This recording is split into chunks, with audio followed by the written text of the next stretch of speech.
Assalamu alaikum wa rahmatullahi wa barakatuh, and welcome back to time right now, 8:50 in the morning here in Johannesburg, South Africa. And you're joining us on Salam Media as well as Al Ansar in Durban in Pietermaritzburg.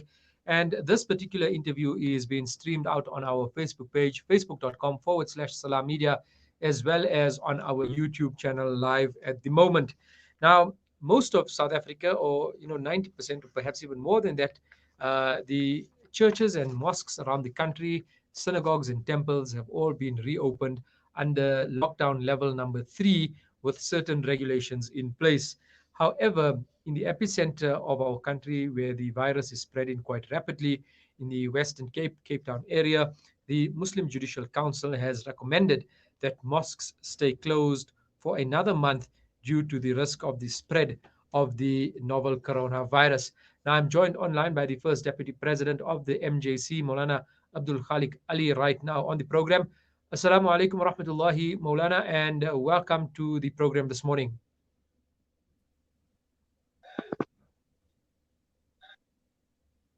Assalamu alaikum, Maulana. Can you hear me? Wa alaikum salam wa rahmatullahi wa barakatuh. Yes, I can hear you now. All right, wonderful stuff. Jazakallah khairan. Thank you so much for your time this morning, Maulana. The President of South Africa announced last week that we are going to be moving to lockdown level number 3 as of today, the 1st of June, and prayer places would be opened with certain regulations in place.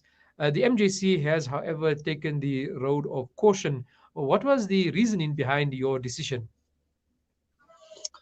Well, as you know, the Muslim Judicial Council, from the very start of this particular pandemic, has been in consultation with our medical advisors and looking it from the preservation of life, taking in account the fact that the current situation in the Western Cape is very challenging. As you know, the epicenter of the pandemic in the Western Cape, it is one wherein we have just yesterday received the report that our hospitals here in the Western Cape are filling up very, very quickly. Our medical advisors has been speaking to us about that particular dimension as well. And then in the Western Cape, as you understand, that certain areas where they are, which are regarded as hotspots. Keeping that in mind, as well as the regulations, when we study the regulations, it is one that is extremely challenging. Many of our masajid in the Western Cape are in already the underprivileged communities. So there's a host of reasons why the MDC has taken that particular position. But obviously, with the concept and understanding that we need to be ready, we need to be compliant to those particular regulations. But for now, it is not the ideal time to open up our masajids yet. I'd also like to bring in the issue around the costs that are involved in maintaining the regulations that have been put forward by government. Regular sanitization after major, congregations and coming together, the issuing of sanitizers, masks, and the like, and keeping the register. Sometimes, in the poorer communities, where do you think that this is practical and implementable in terms of the costs that are involved in all of this? So those are some of the reasons. When you read the Muslim Judicial Council's statement, it speaks about the deferral in terms of the opening of the mosques in our masajid. It also speaks that the hotspot areas, masjid should not consider opening. But it also says that if a masjid committee can be compliant to the regulations, then they should be able to do that. And so when we have received reports from the various areas in the Western Cape, how people are responding to that particular statement, one of the underlying factors is the fact that the cost or the regulations that goes with opening of masajid can be one of great demand on our communities. So what you are saying is it is a real challenge. It is a fact that contributes for masajid committees, obviously, to look at how we're going to maintain and sustain this type of a sanitization process that has been placed upon the masajid, in specifically some of these particular areas. The situation is overall in the Western Cape, as I've indicated earlier, one of great challenge and demand due to the high levels of of uh, of the pandemic.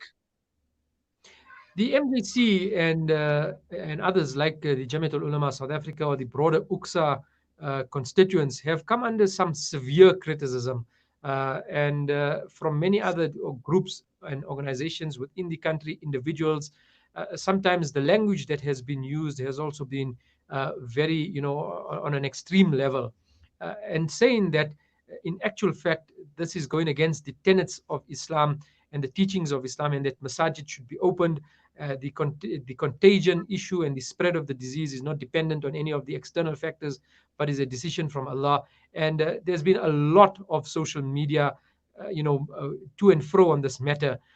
How have you responded to some of these statements? Yeah, social media today has become a great means of creating perceptions and giving certain trends to thoughts and thinking of people in a community.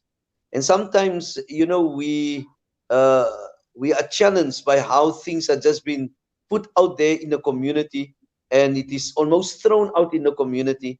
I think by and large, be it the United Ulama Council of South Africa, be it JUSA or the Muslim Judicial Council, or any one of the affiliated members of the ulama fraternity associated with the United Ulama Council of South Africa, they've been extremely disciplined and been very respectable in terms of how they've dealt with the differences in terms of this particular opening or no opening of the masjid, or the arguments for or against. And that stands to be admired, despite the fact that you have certain individuals or a certain group that throws the type of vulgar languages out to these particular ulama groupings and to United Ulama Council of South Africa and so forth.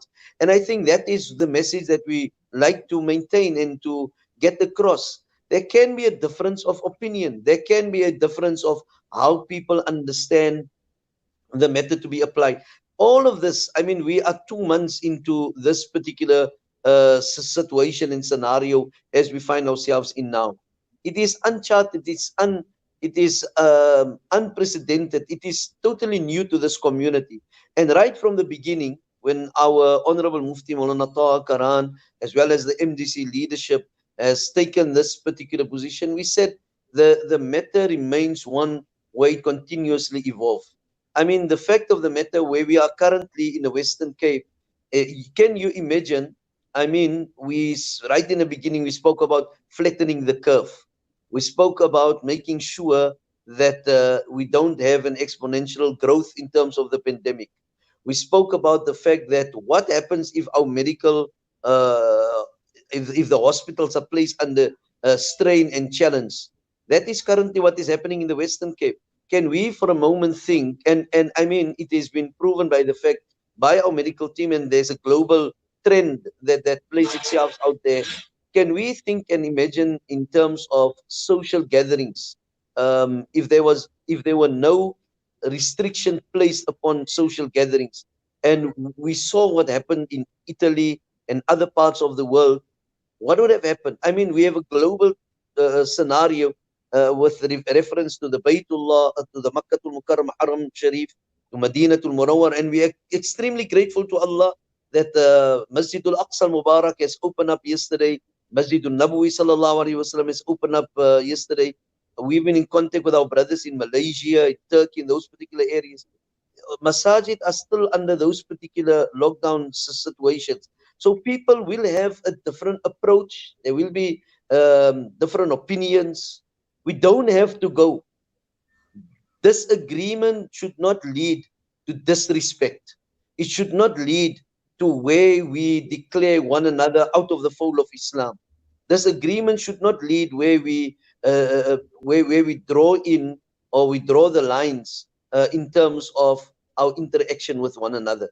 And fundamentally, if you look, as I said right in the beginning, um, ulama, the ulama institutions tend to be admired in the manner of how they have managed their differences, their difference of opinions.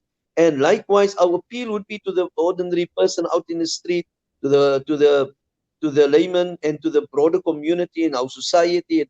And I know it could be an enormous strain on our brothers and our sisters when they look around and they see this way, that way. And we all have the desire to be in the masajid. We are all connected with our masajid.